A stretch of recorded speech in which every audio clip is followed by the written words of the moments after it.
Now, do I really think the Celtics are going to lose this series? No, but this just does remind me of the major problem I have with the Celtics at times. And this is one of those ugly Celtics games. And that problem is when the threes aren't falling, sometimes in the playoffs, randomly, they just stop playing defense, stop running offense, I should say. There's a lot of times in this second half from what I watched. I didn't watch the whole game. And then also, this isn't completely live and fresh in my memory because I can't record while I'm at work. So, from what I remember, there were a lot of possessions where Jalen Brown or Jason Tatum will run a screen action. The individual 76ers defense was really strong tonight, especially in that fourth quarter, getting over the screen, being physical with everyone. And so when that initial action was caged, there really was no other idea they were getting to. Really just a high ball screen, play one on one with the screener and your and the screener's defender. And then after that, there's no extra idea. Like one possession really sticks out to me. And that was a possession where I think Quentin Grimes tipped the ball into the backcourt. Jalen Brown ended up grabbing it. And then it took Jalen Brown until there was about 5 seconds left on the shot clock to even get back to the 3 point line. And that's how dialed in 76ers defense was.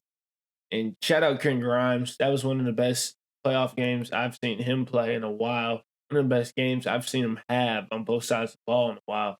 He hit threes. He's very intentional what he was doing defensively. Actually, a very pleasant watch. See somebody that dialed in. And it wasn't just him. Edgecombe, Paul George, Embiid was showing some rim protection. Granted, Embiid wasn't really getting up. He hurt his knee, I think, halfway through that third after he had went on a heater. So, but Embiid was showing at least a body that was deterring the Celtics from getting to the ideas that they wanted to get to. I'm pretty sure for that second half, or not the second half, but the fourth quarter, I'm pretty sure the Celtics only made 3 field goals. And I'd say at least 2 of them were off offensive rebounds, so not even a real set. So they may have not had a field goal made in the fourth quarter that wasn't off a set. Now I got some notes here that I want to go look at, but that was the number one idea that was talking to me while I was watching that game was the defensive intensity of the 76ers and the lack of continuity in running offense of the Celtics. Now, I already touched on it a little bit, but Joel's Embiid's dominance throughout the rest of the game, even when he came back after he had a little injury scare, it was it looked like I was watching prime Embiid. I'm not gonna lie. He would get the ball at the high post or the low block. When he got it at the high post, it was hezzy pull in Kata's face. It was jab mid range, Kata's face. Low block, he had his way. If he wanted to get a layup, he was getting that. If he wanted to get to a fade idea, he was getting that. When they sent two at Embiid, he would hit Grimes or Maxi or Paul George, and they would hit the shot or get into the next idea and generate a good one. I remember there was a possession where I think it was a ball screen that they were running for Maxi, and Maxi rejects the screen and gets the island on the left side of the court. Just gets to, I think it was a step back. I think it was a step back too, but that's just what type of night it was for the Sixers towards the end of that game. They did whatever they wanted. Another thing that I wanted to touch on that is something the Celtics do a lot. I don't know.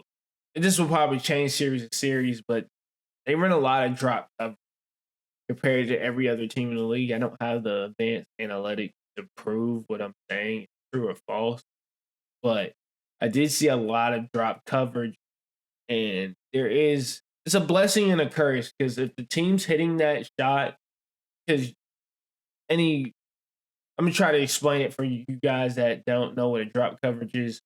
So a drop coverage is when the person defending the ball screen he trails he trails the action after the screen is set, and then the person guarding the screener is playing at the level of the not at the level of the screen, but at the free throw line.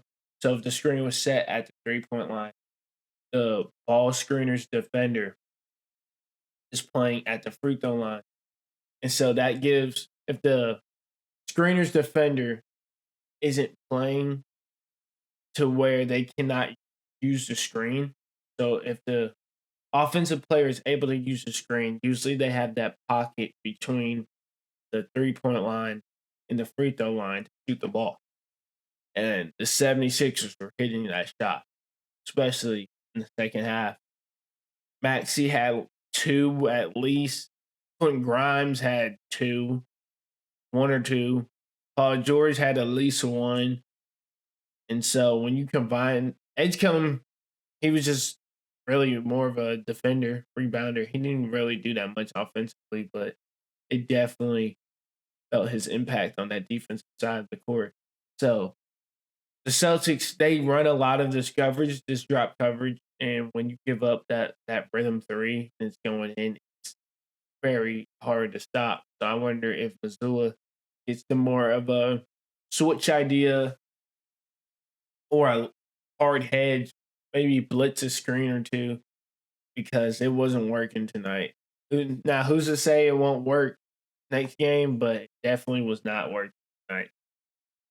Then next, I want to talk about how the Celtics role players were just terrible. Derek White, I mean, he's been bad for a minute now. I don't know what happened to Derek White. Like he got to play basketball tonight. He had some rhythm threes. I felt he was hitting them. Sam Hauser hit one shot. I think it was a relocate three where a defender could close out to him. They jumped.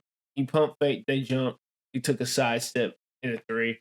And that was his only bucket that I saw. Payne Pritchard came in a little later, the fourth quarter. Didn't give us anything. I said us like I'm a Celtics fan. And then Cato getting his back blown out by Embiid in that second half. So you really got nothing outside the Jays, and the Jays weren't that good either. Jaylen Brown was getting pretty stifled up by Quentin Grimes, and then Jason Tatum uncharacteristically missing shots pretty badly for his standard.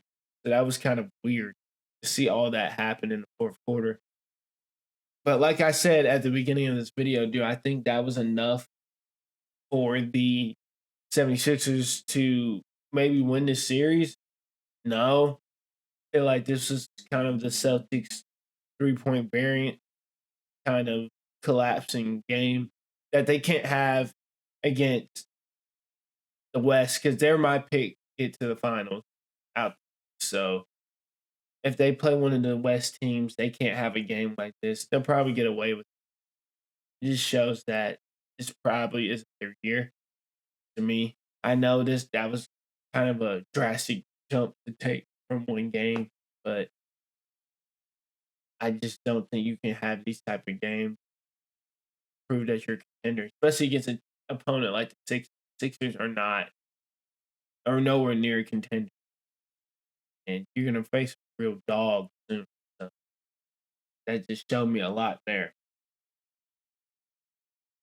Now I also talk about, like I said, do I think the Celtics lose the series? No, just shows the cracks in the armor, and hopefully they win in Philadelphia. Game 7 could get spooky. I will be here. I want to see it. The reason why I did the video like this, by the way, is because I didn't want to get my cheeks clapped by copyright. So they can't copyright me up camera.